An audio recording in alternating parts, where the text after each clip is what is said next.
नमस्कार दोस्तों, आज तारीख है 19 जुलाई 2025, दिन शनिवार, हिंदी तिथि श्रवण कृष्ण पक्ष नवमी। आइए बात करते हैं आज के कुछ मुख्य समाचार के बारे में।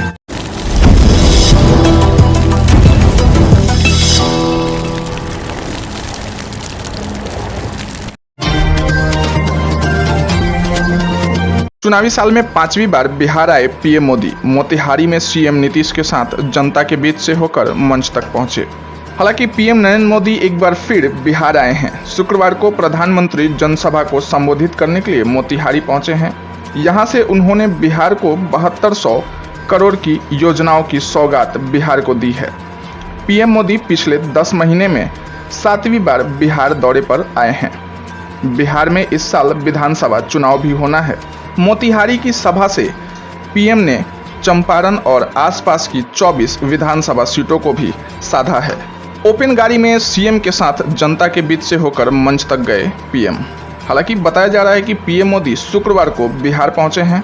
दरभंगा एयरपोर्ट पर उनका स्वागत भाजपा नेताओं ने किया है।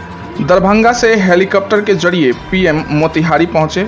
यहां सीएम नीतीश कुमार और दोनों डिप्टी सीएम के साथ पीएम मोदी ओपन गाड़ी में सवार होकर जनता के बीच से मंच तक पहुंचे हैं। पीएम पर पुष्प वर्षा की गई। जनता का उन्होंने हाथ हिलाकर अभिवादन स्वीकार किया है। एक बार फिर से आप लोगों को बता दें दोस्तों कि पीएम मोदी ने इससे पहले पिछले महीने 20 जून को बिहार का दौरा किया था। सिवान में पीएम मोदी ने रैली की थी। सिवान की धरती से पिछले महीने बिहार को पीएम ने 5376 करोड़ की योजनाओं की सौगात दी थी। एक वंदे भारत ट्रेन को भी हरी झंडी दिखाकर रवाना किया था। इस बार पीएम मोदी चंपारण के मोतिहारी आए हैं, जहां से 4 अमृत भारत ट्रेनों की सौगात भी बिहार को उन्होंने दी है। हालांकि दोस्तों, इसी खबरों में आगे बात करते हुए विस्तार से आप लोगों को बता दें कि उन्होंने रेल, आईटी, मत्स्य समेत कई परियोजनाओं का उद्घाटन और शिलान्यास भी किया। इस दौरान पीएम मोदी ने जनसभा को भी संबोधित करने से पहले बाबा सोमेश्वर नाथ को याद किया और उन्होंने हमारे बिहार के लोकप्रिय भाषा भोजपुरी को संबोधित करते हुए कहा कि हम बाबा सोमेश्वर नाथ से आप लोगन के खातिर प्रार्थना करत बानी। इसके बाद प्रधानमंत्री ने हिंदी में भाषण शुरू किया। तो आइए दोस्तों, बात करते हैं बिहार से जुड़ी कुछ खास खबरों के बारे में, जिससे कि आम जनता को काफ़ी ज़्यादा फायदा होने वाला है। जैसे कि राज्य के सभी घरेलू बिजली उपभोक्ताओं को 125 यूनिट बिजली फ्री मिलेगी। जुलाई महीने के बिजली बिल में ही 125 यूनिट तक खर्च के लिए उपभोक्ताओं को कोई पैसा नहीं देना होगा। हालांकि सीएम नीतीश ने गुरुवार को अपने एक्स हैंडल यानी कि ट्विटर के जरिए बिहार की जनता को यह सौगात दी है। बिहार को लालटेन युग से बिजली युग तक पहुंचाया। हालांकि इसके बाद जदयू के राष्ट्रीय कार्यकारी अध्यक्ष संजय कुमार झा ने कहा है कि सीएम नीतीश ने बिहार को लालटेन युग से बिजली युग तक पहुंचाया है। राज्य के सभी घरेलू उपभोक्ताओं के लिए 125 यूनिट तक मुफ्त बिजली देने की घोषणा का ऐतिहासिक निर्णय लिया गया है। इससे पहले मुख्यमंत्री ने सामाजिक सुरक्षा पेंशन को 400 रुपये से बढ़ाकर 1100 रुपये किया है। हालांकि जिसका कोई नहीं उसके नीतीश कुमार हैं। कहा जाता है कि सीएम नीतीश की पार्टी के प्रदेश अध्यक्ष उमेश सिंह कुशवाहा ने कहा कि जदयू कार्यकर्ताओं की पार्टी है। हमारे कार्यकर्ता पार्टी के हर टास्क को पूरी निष्ठा के साथ पूरा करते हैं। उन्होंने कहा कि हम लोग पूरी तरह से संकल्पित हैं कि एक भी सही मतदाता का नाम मतदाता सूची में नहीं छूटे और एक भी फर्जी मतदाता का नाम नहीं जुड़े। हालांकि 125 यूनिट मुफ्त बिजली की घोषणा को लेकर उन्होंने मुख्यमंत्री नीतीश कुमार के प्रति आभार व्यक्त किया है।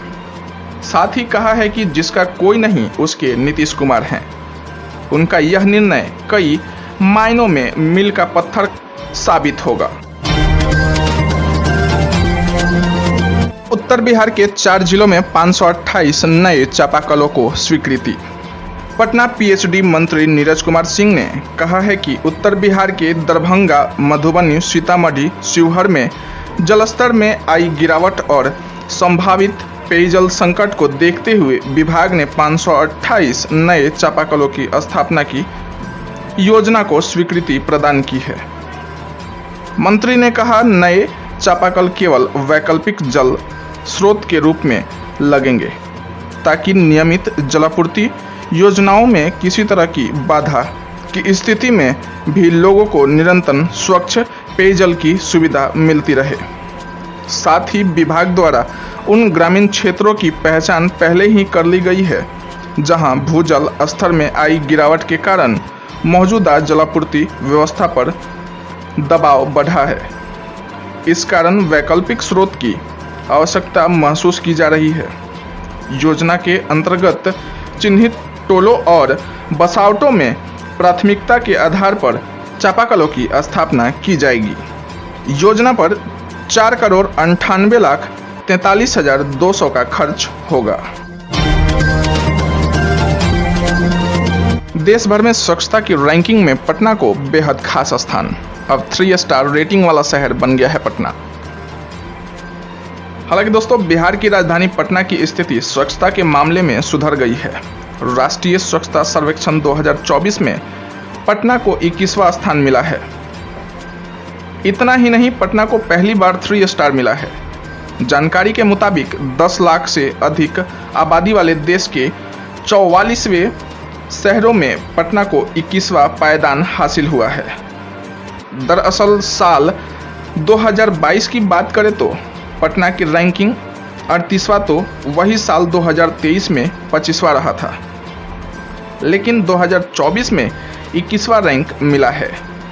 3 सालों में पटना में साफ सफाई को लेकर बेहतर काम किए गए हैं, जिसके कारण पटना 70वें पायदान ऊपर चढ़ गया है।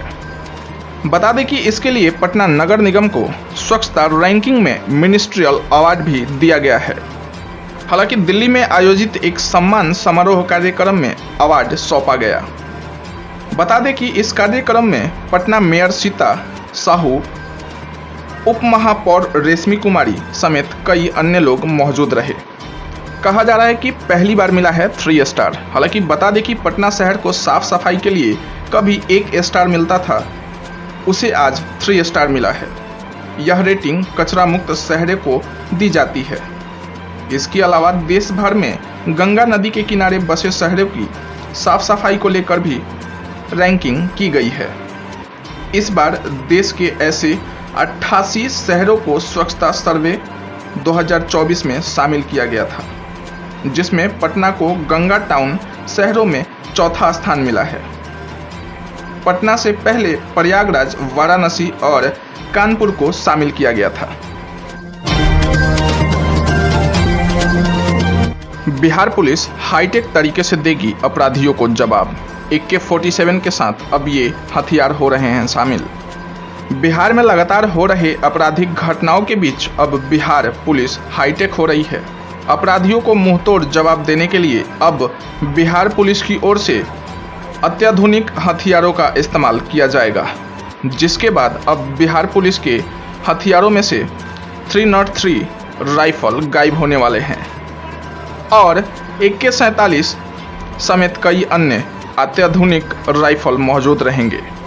बताया जा रहा है कि छोटे अत्याधुनिक पिस्टल मिलेंगे। जानकारी के मुताबिक 303 राइफल की जगह पहले ही SLR 7.62 mm राइफल का इस्तेमाल शुरू हो गया था, तो वही अब छोटे अत्याधुनिक पिस्टल और अन्य ऑटोमेटिक हथियारों को शामिल किया जा रहा है। यानी कि 3 राइफल अब इस्तेमाल से गायब होने वाले हैं। इसे लेकर ऊपर पुलिस महानिदेशक अजिताभ कुमार ने जानकारी दी है। बता दें कि अब इन हथियारों को किया जा रहा है शामिल। जानकारी के मुताबिक बिहार पुलिस को अब काफ़ी संख्या में ऑटोमेटिक हथियार दिए जा रहे हैं। उन हथियारों में AK-47 7.62 mm assault rifle, block pistol 7.62, SLR rifle 5.66 mm इंसॉस और 9mm ऑटो पिस्टल शामिल है। बिहार पुलिस को हाईटेक वाले भारतीय और विदेशी हथियार दिए जा रहे हैं। तो आइए दोस्तों, अब बात कर लेते हैं भारत से जुड़ी कुछ खास खबरों के बारे में। जैसे कि भारत में बन रहा है पहला ड्यूल स्टेल्थ ड्रोन। इस पर रामा कवच है। दुश्मन के रडार और इंफ्रारेड सिग्नल दोनों बेअसर होंगे। हालांकि जैसा कि आप जानते ही हैं, ऑपरेशन सिंदूर में भारत ने अपने हवाई रक्षा कवच का लोहा पूरी दुनिया में मनवाया था। अब जल्द दुनिया हमारी एक और हवाई ताकत देखने वाली है। भारत दुनिया का पहला ड्यूल स्टेल्थ ड्रोन बना रहा है। हालांकि इसके बारे में बताया जा रहा है कि यह दुश्मन के हाई रेंज रडार और इंफ्रारेड सिग्नल से बचने के साथ साथ ही सेकंड से भी कम समय में अटैक कर सकेगा। हालांकि रामा कवच इस ड्रोन की सबसे बड़ी खासियत है। हालांकि बता दें कि रामा कवच जो है वो खास स्वदेशी कोटिंग मटेरियल है जो रडार और इंफ्रारेड की पहचान को 97% यानी कि 97% तक कम कर देता है। और सबसे बड़ी बात तो यह है कि अभी सिर्फ अमेरिका, चीन और रूस के पास ही रडार से छुपने वाले स्टेल्थ ड्रोन हैं। हालांकि आप लोगों को बता दें कि ड्रोन को हैदराबाद की स्टार्टअप कंपनी वीरा डायनेमिक्स और विनफोर्ड रिसर्च लैब रक्षा मंत्री की मदद से तैयार कर रही है। इस कंपनी के CEO साई तेजा ने बताया कि रामा खास मटेरियल है जो दुश्मन के रडार और इंफ्रारेड सिग्नल से पूरी तरह छुप सकता है। 2025 के आखिरी तक रामा के साथ ड्रोन को नौसेना को सौंप सकते हैं। इधर PM मोदी पहुंचे बिहार, उधर लालू यादव को लगा तगड़ा झटका। याचिका पर सुनवाई करने से सुप्रीम कोर्ट का इनकार। हालांकि बिहार के पूर्व मुख्यमंत्री और राष्ट्रीय जनता दल यानी कि राजद के प्रमुख लालू यादव को शुक्रवार 18 जुलाई को सुप्रीम कोर्ट से तगड़ा झटका लगा है। सर्वोच्च अदालत ने लैंड फॉर जॉब से जुड़ी एक याचिका पर सुनवाई करने से इनकार कर दिया है। कोर्ट ने अपने आदेश में कहा है कि यह मामला अभी निचली अदालत में चल रहा है, इसलिए वह इस मामले में हस्तक्षेप नहीं करेंगे। हालांकि सर्वोच्च अदालत ने इस मामले को जल्द निपटाने का भी आदेश दिया है। हालांकि उच्चतम न्यायालय ने लालू प्रसाद को निचली अदालत में सुनवाई में पेश होने से छूट प्रदान की है।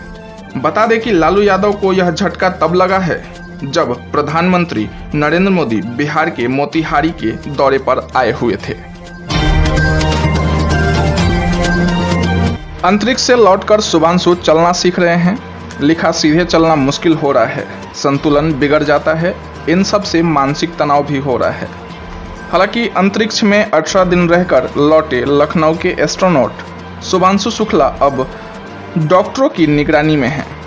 उन्होंने गुरुवार को तस्वीरें शेयर करते हुए इंस्टाग्राम पर लिखा कि अंतरिक्ष से लौटकर अब फिर से चलना सीख रहा हूं। जैसे धरती से अंतरिक्ष में जाने पर कई तरह के बदलाव होते हैं, उसी तरह के बदलाव लौटने के बाद भी होते हैं। हालांकि अंतरिक्ष से लौटने के बाद सीधा चलना भी चुनौती बन जाता है। शरीर की प्रतिक्रिया धीमी हो जाती है, संतुलन बिगड़ता है, इन सब से मानसिक तनाव भी होता है। लेकिन ये सभी बदलाव अस्थायी होते हैं। समय के साथ शरीर खुद को फिर से संतुलित कर लेता है। हालांकि दोस्तों, अगर आपको शुभांशु शुक्ला के बारे में विस्तार से बताएं तो इन्होंने एक्सियम मिशन 4 के तहत 25 जून को शुभांशु शुक्ला सहित 4 एस्ट्रोनॉट इंटरनेशनल स्पेस स्टेशन के लिए रवाना हुए थे। 26 जून को भारतीय समय अनुसार शाम 4 बजे ISS पहुंचे थे। 18 दिन रहने के बाद 15 जुलाई को पृथ्वी पर लौटे थे। कैलिफोर्निया के तट पर लैंडिंग हुई थी। बिहार में बिजली गिरने से 24 घंटे में 17 मौतें हो चुकी हैं। वाराणसी में गंगा का पानी हर घंटे 1 सेंटीमीटर बढ़ रहा है। हिमाचल में 1200 करोड़ रुपए का नुकसान हो चुका है। हालांकि बिहार में पिछले 24 घंटों में बिजली गिरने से 17 लोगों की मौतें हो चुकी हैं। सबसे ज़्यादा 5 मौतें नालंदा में हुई हैं। वैशाली में 4, बांका और पटना में 2-2 लोगों की मौतें हो चुकी हैं। वाराणसी में गंगा उफान पर है, नदी का जलस्तर हर घंटे 1 सेंटीमीटर बढ़ रहा है। इसके अलावा वरुणा नदी भी उफान पर है। करीब 30,000 घरों में बाढ़ का पानी आने से पहले ही पलायन की तैयारी है। वहीं हिमाचल प्रदेश में बारिश से जुड़ी दुर्घटनाओं में अब तक 110 लोगों की मौत हो चुकी है। इसके अलावा 1200 करोड़ रुपए की सरकारी और निजी संपत्ति को नुकसान पहुंचा है। एक दिन के ब्रेक के बाद अमरनाथ यात्रा शुक्रवार फिर से शुरू कर दी गई है। पिछले कुछ दिनों से जम्मू कश्मीर में हुई भारी बारिश और 16 जुलाई को बालटाल रूट पर लैंड स्टॉर्म के बाद यात्रा रोक दी गई है। मौसम विभाग ने राजस्थान, दक्षिण कर्नाटक, केरल में भारी बारिश का रेड अलर्ट जारी किया है। वहीं पश्चिमी मध्य प्रदेश, उत्तर प्रदेश, तमिलनाडु, पांडुचेरी और कर्नाटक के तटीय हिस्सों में ऑरेंज अलर्ट जारी है। उत्तर प्रदेश के चित्रकूट में भारी बारिश के चलते शुक्रवार को 1 से 8वीं तक के स्कूल बंद रहेंगे। गोल्डन टेम्पल को उड़ाने की धमकी मामले में एक डिटेन, नाम प्रयोग कर तमिलनाडु का मामला उठाने की आशंका। फरीदाबाद से दबोचा गया सॉफ्टवेयर इंजीनियर। हालांकि अमृतसर स्थित गोल्डन टेम्पल को बम से उड़ाने की धमकियों के मामले पुलिस ने फरीदाबाद से एक सॉफ्टवेयर इंजीनियर डिटेन किया है, जिसकी पहचान फरीदाबाद निवासी शुभम दुबे के तौर पर हुई है, जिसे अमृतसर लाकर पूछताछ की जा रही है। पुलिस कमिश्नर गुरप्रीत सिंह भुल्लर ने जानकारी दी है कि ईमेल सिर्फ गोल्डन टेम्पल नहीं, दिल्ली के स्कूलों, अदालतों, सीएम, संसदों और तमिलनाडु की कई संस्थाओं को भी आ चुकी है। हालांकि सीपी भुल्लर यानी कि कमिश्नर ऑफ पुलिस भुल्लर ने जानकारी साझा करते बताया है कि जांच में आशंका यही जताई जा रही है कि आरोपियों ने गोल्डन टेम्पल का नाम प्रयोग कर तमिलनाडु के मामलों को उजागर किया है। हालांकि बताया जा रहा है कि तमिलनाडु के कई अधिकारी भी पंजाब पुलिस के संपर्क में हैं। उनका कहना है कि कई ईमेल बीते समय में तमिलनाडु में भी सर्कुलेट हुई है। इतना ही नहीं, ईमेल में डीएम के साउथ राज्यों के लोगों के नाम ही प्रयोग किए गए हैं। बिहार बोर्ड की JEE NEET free coaching entrance exam 27 जुलाई को। हालांकि बिहार विद्यालय परीक्षा समिति यानी कि बीएसईबी ने इंजीनियरिंग, जेईई और मेडिकल नीट जैसी प्रतियोगी परीक्षाओं की तैयारी कर रहे छात्रों के लिए एक सुनहरा अवसर प्रदान किया है। बोर्ड की ओर से निःशुल्क आवासीय कोचिंग योजना 2025 से 2027 के तहत प्रवेश परीक्षा 27 जुलाई 2025 को आयोजित की जाएगी। साथ ही एडमिट कार्ड भी आधिकारिक वेबसाइट पर जारी कर दिए गए हैं। आइए दोस्तों, अब जानते हैं जॉब कैंप इन बिहार के बारे में। जैसा कि दरभंगा में इस दिन लगेगा जॉब कैंप। 12वीं पास अभ्यर्थियों के लिए सुनहरा मौका है। हालांकि अवर प्रादेशिक नियोजनालय दरभंगा की ओर से आगामी 21 जुलाई को जॉब कैंप का आयोजन किया जा रहा है। यह कैंप संयुक्त श्रम भवन लहेरिया सराय यानी कि रामनगर ITI के पास में सुबह 11 बजे से दोपहर 3 बजे तक चलेगा। इसमें सत्या माइक्रो कैपिटल लिमिटेड में फील्ड ऑफिसर के 30 पदों पर बहाली के लिए इस कैंप का आयोजन हो रहा है। जानकारी के अनुसार इन पदों के लिए 12वीं पास महिला और पुरुष अभ्यर्थी आवेदन कर सकते हैं। पुरुषों के लिए उम्र सीमा 20 से 32 वर्ष जबकि महिलाओं के लिए 25 से 35 वर्ष रखी गई है। चयनित अभ्यर्थियों को 20,900 रुपये CTC मासिक वेतन के साथ साथ अन्य सुविधाएं भी दी जाएंगी। चयन होने के बाद नौकरी दरभंगा में ही दी जाएगी। एक जरूरी बात यह है कि चयनित अभ्यर्थी के पास 2 पहिया वाहन और वैध ड्राइवरी लाइसेंस अवश्य होना चाहिए। बिहार के 25 जिलों में खेल भवन बनकर तैयार, खिलाड़ियों को मिलेगी आधुनिक सुविधाएं और ट्रेनिंग। हालांकि बिहार में खेल प्रतिभाओं को निखारने और खिलाड़ियों को बेहतर मंच देने की दिशा में सरकार ने बड़ा कदम उठाया है। राज्य के 38 जिलों में खेल भवन सह व्यायामशाला का निर्माण तेजी से हो रहा है। इसमें से 25 जिलों में खेल भवन बनकर पूरी तरह तैयार है, जबकि बाकी 13 जिलों में निर्माण कार्य अंतिम चरण में है। हालांकि मुंगेर, कैमूर, बक्सर, सुपौल, बेगूसराय जैसे जिलों में जल्द ही नए खेल भवन खिलाड़ियों के लिए उपलब्ध होंगे। इन भवनों को इस तरह डिजाइन किया गया है कि खिलाड़ियों को प्रशिक्षण से लेकर प्रतियोगिताओं तक हर सुविधा एक ही छत के नीचे मिल सके। हालांकि बताया जा रहा है कि इस हॉल में taekwondo, wushu, fencing, table tennis, weight lifting, kabaddi जैसे इंडोर खेलों का प्रशिक्षण और प्रतियोगिताएं आयोजित की जा सकेंगी। इससे स्थानीय स्तर पर खेल गतिविधियों को नया जीवन मिलेगा। आइए दोस्तों, अब बात करते हैं भारत के 3 घातक मिसाइलों के बारे में, जिनकी गड़गड़ाहट से कांप उठे पाकिस्तान और चीन। हालांकि भारत अपनी रक्षा तैयारियों को लगातार मजबूत कर रहा है। थल सेना, वायुसेना और नौसेना तीनों अंगों की ताकत को तकनीकी रूप से और सक्षम बनाया जा रहा है। हाल ही में भारत ने 16 और 17 जुलाई के बीच 3 स्वदेशी मिसाइलों का सफल परीक्षण किया है। इनमें शामिल है अग्नि-1, पृथ्वी-2 और आकाश प्राइम। ये सभी मिसाइलें रक्षा अनुसंधान एवं विकास संगठन यानी कि DRDO द्वारा विकसित की गई है और अब इन्हें भारतीय डिफेंस सिस्टम में शामिल किया जाने वाला है, जिससे आने वाले समय में पाकिस्तान और चीन की नींद उड़ने वाली है।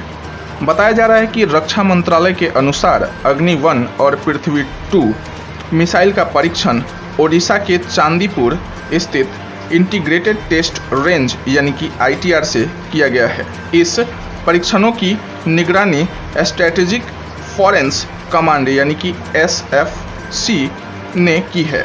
वही आकाश प्राइम का परीक्षण लद्दाख सेक्टर में 15,000 फीट की ऊंचाई पर किया गया है, जहां थल सेना के एयर डिफेंस विंग के अधिकारी भी मौजूद थे।